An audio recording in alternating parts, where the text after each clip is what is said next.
Now that our hard drive's ready to be installed, we're just going to put that aside for now. And now you want to grab your CPU, your motherboard, and your RAM. Now we're going to install these now, so we're going to put the RAM and the CPU aside for the moment and focus merely on the motherboard. So if we open this up here, you'll see straight away we've got the motherboard. So we're going to pull that out, being sure to hold it by the plastic parts and the back plate, and just set that down. In this little compartment under here, we've got the I/O shield, which we'll need for later, so put that aside with your CPU and RAM. You've also got your motherboard manual and other quick start guides, driver CDs, case badges, and warranty cards. And in this final bit of packaging, we pull this tab, or just let them slide out, we've got our set of 2 SATA cables, and we're, if I don't drop them too much, going to be using both of these. And this packaging we can throw over there. Put these SATA cables aside with your CPU, RAM, and I/O shield. Close up the box. And we'll be using this as a test bench. So yeah. So now that we've got our motherboard here, we want to pick it up and see where the bag opens. Now before you touch the motherboard, touch a metal part of your case, preferably unpainted, just to ground yourself, or touch something large and metal like a fridge behind you. You should be building in a kitchen something that's not on carpet so you don't cause unnecessary static. Okay, now that we've done that, we're going to pull out the motherboard, holding it by the CPU backplate and the CPU socket cover, and just set it on the motherboard box. It is okay to set it on the bag. We're not going to do it because it causes arguments. Now that we've got the motherboard out, we'll see that we've got the CPU socket here, 2 sockets for RAM here, a video card socket, as well as 3 other 1X sockets here, our SATA connectors, which we'll be using after, and all our I/O ports at the back here. So, let's start with the CPU. This is our CPU, it's the Intel Pentium Anniversary Edition, and you'll see the CPU is actually right there. There's 2 sides you can cut to this box. There's the side with all our warranty information, and the side with the tiny little piece of tape. We're going to cut the side with the tiny little piece of tape, so that if for whatever reason we need to send this CPU back for warranty, we've still got all the information. Now that we've opened that up, like so, you'll see here's the tab here. If we open it up with that down, you'll see it's all going to fall out. So we're going to flip it over and pull the CPU out like so, and you'll see that documentation comes out with it. The documentation we got was our McAfee resellers license thing that comes with Intel processors now because Intel owns McAfee, as well as our warranty and install book with our Intel Pentium case sticker. Probably not going to use them. We also pulled out the CPU heatsink and fan. So you'll see there's a plastic bit over this. You do not want to touch that thermal goop that's on here. Basically, put a hand on top, hand on bottom, flip it over, and just let it fall out into your hand, and set that aside still with the plastic on it. You'll see our CPU is still in this box here, so you can either pull it out this way, like so, it just comes out the little slot in the top there, or you can pull out one of the corners that are in the box here, and there's our CPU.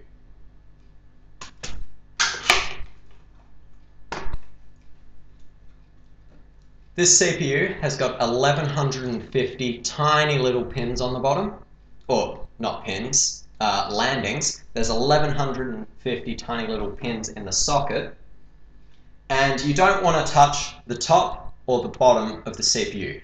This is still in its plastic, so I can handle this as badly as I want, just as long as I'm not throwing it or anything. The CPU is delicate, but it isn't, well, it's not going to break if you drop it or anything. So now we want to go back to the socket, and you'll see there's this little arm here. You want to push that down and away, and you'll see it comes up. You want to lift that back, and now we can see the 1150 tiny little pins in the socket. Now, grab your CPU and get your thumb under that cut corner there, and you'll see the plastic unfolds, and you'll see there's a little notch in the socket here and here. There's also a little notch in the CPU here and here to match. There's also on the socket cover a little triangle there. There's also a little triangle on the CPU right there. This shows you which way to put your CPU in. So if we open up this socket cover, grabbing our CPU by the edges, there's two little cutouts in the plastic, holding it so it's easy to manage, and you'll see the CPU is heavier than it looks, but you just want to line up one corner with the notch and then just drop it in, give it a little wiggle, being careful not to touch the top, and our CPU's in the socket. Do not push down on this. This is a zero insertion force socket, or a zip socket, so you don't want to put any force on the CPU. You want to lower this retention lid, and making sure the little teeth are under the screw here. Push down on this arm and sit it back under the little cover there, and this cover just comes straight off and our CPU is installed. You'll want to keep this cover for warranty purposes for the motherboard, because if you ship the motherboard back to the company and this isn't on it, or your CPU isn't in it, they won't honour your warranty and it becomes null and void and you're out however much your motherboard is worth. And you really don't want to be shipping your CPU with it because, well, the CPU costs a lot more money than this little plastic cover, so just keep the cover. Next, we're going to install our Intel stock heatsink fan. You'll see it has thermal goop on the bottom here. And it doesn't matter which way you put it in the socket. You'll see there's little pegs here, here, here, and here. They have to line up with the little holes that are in each corner of the CPU. Doesn't matter which way this fan goes, but we're going to untangle this wire here for the fan lead. And you'll see that it comes out here. Now we've got to find our CPU fan. CPU fan header that this plugs into. You see there's one here, but that's labeled chassis fan. There's another one up here, which is labeled CPU fan. So we've got it oriented right. We can just plug it in right here. So now that we've got that in, you want to take your thumbs and on this corner, or on any one of the corners, push down till it clicks. Then on the opposite corner, push down till it clicks. Another corner till it clicks. That one's not clicking. And then the last corner till it clicks. And you just want to double check them. And now you can lift up the board by the heatsink and see if the little, see here, there's little plastic bits with the black bits that came through. If that has done that, then your CPU cooler is installed correctly, but it's always a good idea to double check it.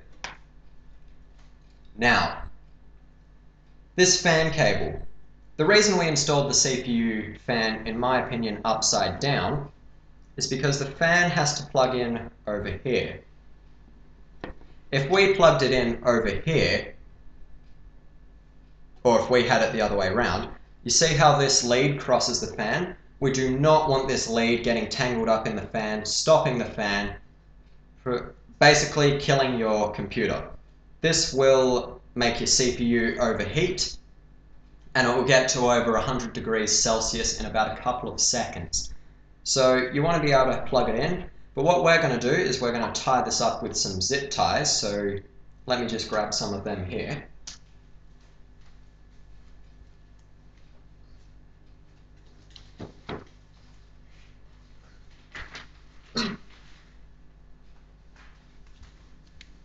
I like to tie it up with 2 zip ties, since it just makes it a little easier. So what you want to do is you want to grab this fan, see where it's going to plug in. You see it's going to plug in here. So you know you're going to need a little bit of cable. So you want to, I tie it around 2 fingers, making sure it can still plug in. Yep. Then I squeeze the cable together, grab a zip tie,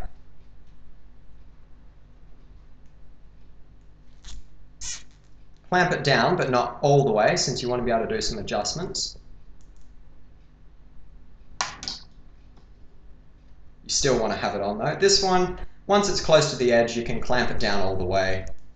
It doesn't really matter. Then you want to grab your zip tie cutters and cut this tail off. You see that went flying away. Now you want to tie up the other end of this cable. So we're just going to do the same thing here. Grab the zip tie, put the zip tie around.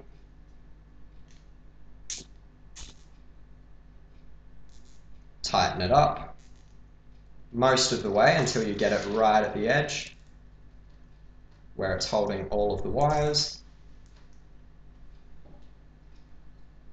Cut the tail off.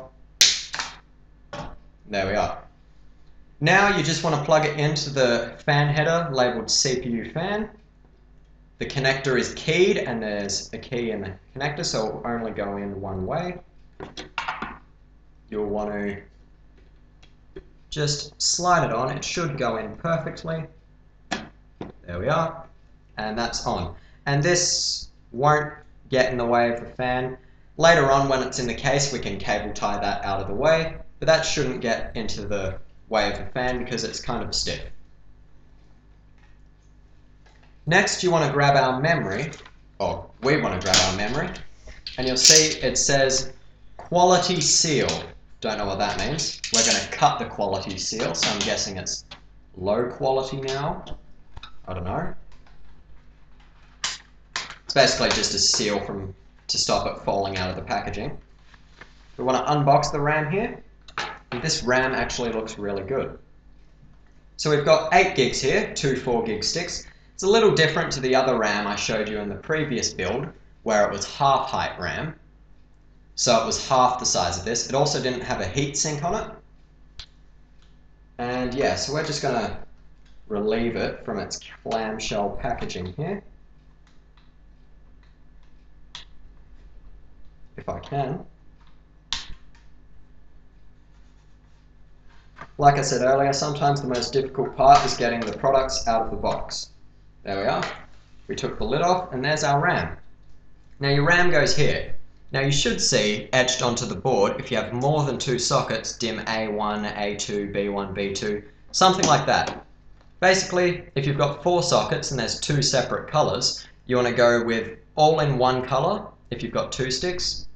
And if you're going with 4 sticks, you want to get the 2 channels right. So basically, if you've got 2 sticks and you've got 2 slots, you're just going to put the RAM in. If you've got 2 sticks and 4 slots, you want to use the same colored slots. If they're all one color and you've got 4, check your manual to which ones to use. Usually they're opposite ones. So I'm going to spin this around here so you can see a little better. Now, the RAM, you want to avoid touching it at what's called the gold fingers. These are these gold bits here, and you don't want to touch that. So what you want to do is open up the slots by pulling the tabs back. Some motherboards only have tabs on one end, so maybe your motherboard may be different to ours. Just want to grab your RAM out of the package. Now this has got a heatsink on it, so it's fine to hold it by anywhere on the heatsink. If yours doesn't have a heatsink, hold it by the edges. And yeah, so you'll see there's a notch in the RAM here, and also a notch in the socket. Just slide it in so the notch and the slot in both line up. Grab your thumbs, push down, but wait. If we do that one first, it's going to be a bit of a squeeze to get the RAM in between this CPU cooler and the next socket. So we're going to pull it out and slot it in the other one, making sure the notch and the slot is the right way. Stick it in, firm pressure with thumbs until it clicks, and that RAM is installed. That's 4 out of our 8 gigs installed. Now we're going to grab our other 4 gig module, line it up in the track.